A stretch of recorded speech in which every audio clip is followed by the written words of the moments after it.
Hey guys, it's Richard here with Wisdify, and in this video, I'm going to show you how to hide rows with certain data in Excel. Now, real quick, if you're an accountant or finance professional, or you're just trying to brush up your Excel skills, we've got an awesome free Excel bootcamp for accountants that's worth 5 NASBA CPE credits. Again, you don't have to be an accountant to take this course for free. Just head on over to wisdify.com, find our Excel bootcamp for accountants page, and then click here. Do not click take this course or get started.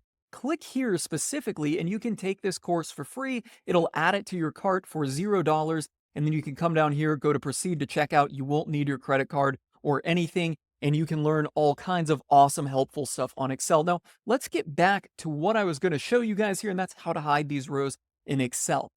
We've got a sample data set here of revenue and expenses. Let's just say that we want to focus on revenue. Well, we could do the manual way, and this works for some scenarios where you just need to be quick, and we just multi-select the rows by holding Control or Command button and selecting all of the rows that we want to hide. So we want to hide the revenues, and then we can right-click and go down here and go to Hide, right? Now that hides them, but that is not practical on a large data set. So let me show you how to do this efficiently on a large data set. What we would do is we would come up here to the column heading, and then we would go to Data and Filter. Okay, so now we're going to add filter to the heading, and we only want to show the expenses. So we'll just click on this little drop-down arrow right here, and then we can toggle what to show. So in this case, to only see the expenses, we're going to unselect revenue, and you can see that Excel has hidden all of the rows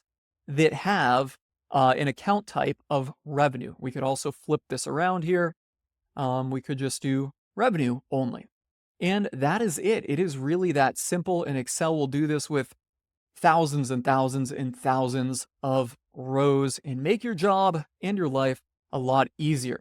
On that note, guys, if you found this video helpful and insightful, you know the drill. Smash the like button to help us out in the YouTube algorithms. And if you want to learn more awesome tricks in Excel to help you in your career, whether that's accounting, finance, or management, head on over to wisdify.com and sign up for our free Excel bootcamp for accountants. On that note, I'm calling it a wrap and signing off.